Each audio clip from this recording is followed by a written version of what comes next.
नमस्कार। साहित्य तक के बुक कैफे के एक दिन एक किताब में मैं जयप्रकाश पांडे आपका स्वागत करता हूं और आज मैं महायुग उपन्यास त्रयी एक 32,000 साल पहले भारत के संस्थापक पूर्वज की कहानी रत्नेश्वर की यह किताब है।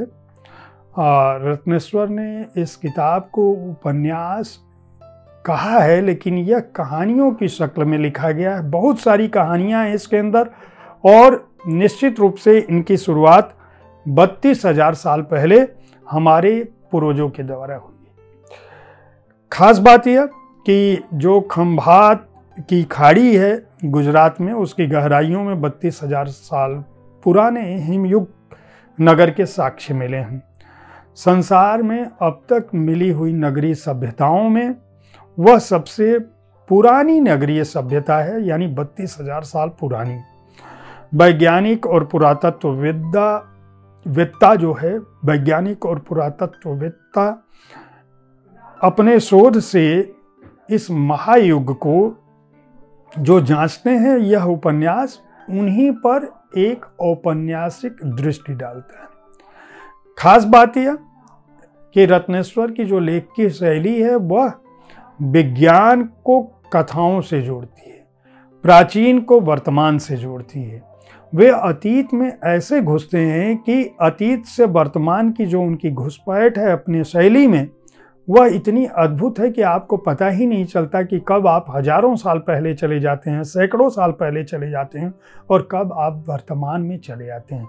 वर्तमान से अतीत और अतीत से वर्तमान की उनकी यह जो पैठ है, वह उन्हें अपनी तरह का एक अद्भुत रचनाकार बनाती है।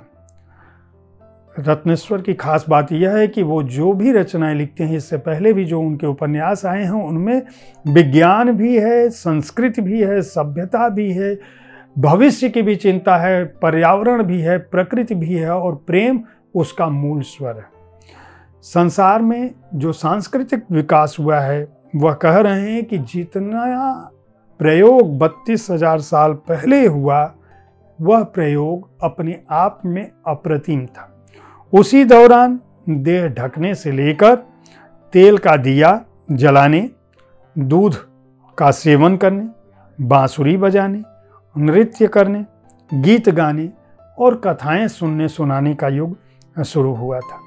इन्हीं लोगों ने पहली बार नौकाएं बनाई, उन्हीं लोगों ने बर्फ पर चलने वाले वाहन बनाए, उन्हीं लोगों ने चक्के का आविष्कार किया और पहली बार मनुष्य के होठों ने न केवल खाने और बोलने का स्वाद सीखा, बल्कि पहली बार प्रेम करना भी, स्त्री पुरुष के बीच पहला जो प्रेम संबंध स्थापित हुआ, वह भी उसी दौरान हुआ। खुले सेक्स की अवधारणा जो थी, स्त्री और पुरुष एक दूसरे के प्रति पहली बार कैसे मिले, यह भी अपनी परिकल्पना से इसको सृजित किया है।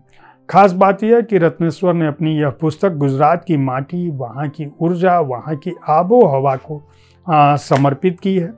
इसकी शुरुआत उन्होंने जो भूमिका में लिखा है, वह उन्होंने कोविड काल में जो उनके सामने संकट आया और किस तरह से उन्होंने उस कोरोना जांच को, उस प्रक्रिया को झेला और उस प्रक्रिया को झेलने के दौरान किस तरह वह अतीत में उतरते गए।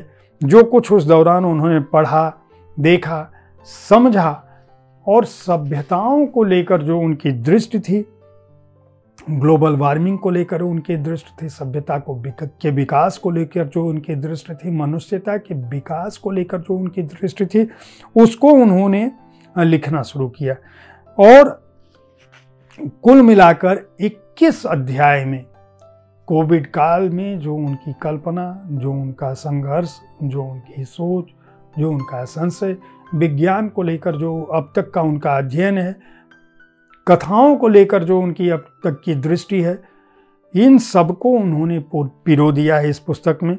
जो अध्याय हैं उनके नाम से भी आप समझ सकते हैं कि यह औपन्यासिक कृति किस तरह से उपन्यास होते हुए भी कहानियों में एक दूसरे के साथ गुथी हुई भी है और बटी हुई भी है।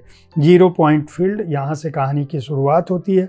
याक का दूध, परा का हमला, आदित्य इति सिंहाल ओखा की अंतिम बिताई, यह रहित रक्षा दामा, एका यात्रा, हड्डी की बांसुरी, बुद्धिमान जीव का उदय, गौयाक, मेमत का शिकार, संसार का प्रथम गीत राग, सागर में नगर, ध्वनि विज्ञान, शंकरी दूसरा गुलकुल, संसार का पहला प्रेम और हमें जीना है। निश्चित रूप से जो किस्सा गोई का अंदाज है, जो अतीत के मानव की जो कल्पना है, जो पुरातन समय हिम युग में किस तरह से मनुष्य सभ्यता ने, मानवीय सभ्यता ने विस्तार करना शुरू किया, किस तरह की जिज्ञासाओं से वो लोग गुजरे, किस तरह से उन्होंने अपने मनोरंजन के साधन जुटाए, किस तरह से संबंधों की शुरुआत हुई, किस तरह से मनुष्य ने सभ्य बनना शुरू किया, किस तरह से शब्दों को से एक दूसरे को जानना और आत्मीयता महसूस की, संप्रेषण का क्या माध्यम था, यह सब कुछ 32,000 साल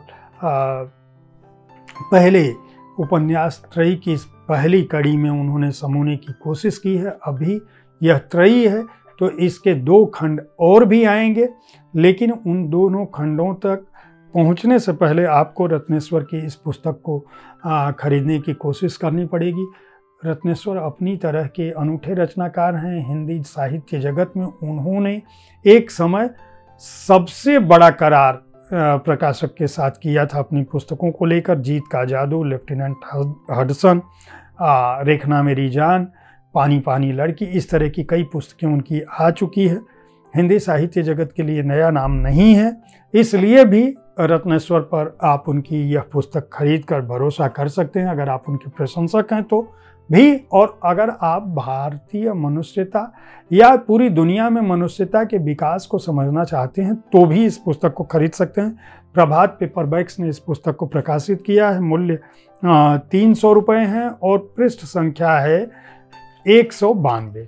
उम्मीद है साहित्य तक का यह एपिसोड आपको पसंद आया होगा। इस कार्यक्रम में आप किस तरह की पुस्तकों की चर्चा चाहते हैं, इसके बारे में अपनी राय से अवगत कराना हमें न भूलें। हमारी कोशिश होती है कि विविध विधाओं की पुस्तकों के साथ आपके पास पहुंचे ताकि आपको अच्छी पुस्तकों के चयन में आसानी हो। कल ठीक इसी समय ऐसी ही किसी एक पुस्तक के साथ मैं फिर मिलूंगा। देखते रहें साहित्य तक, खरीदते रहें किताबें। धन्यवाद।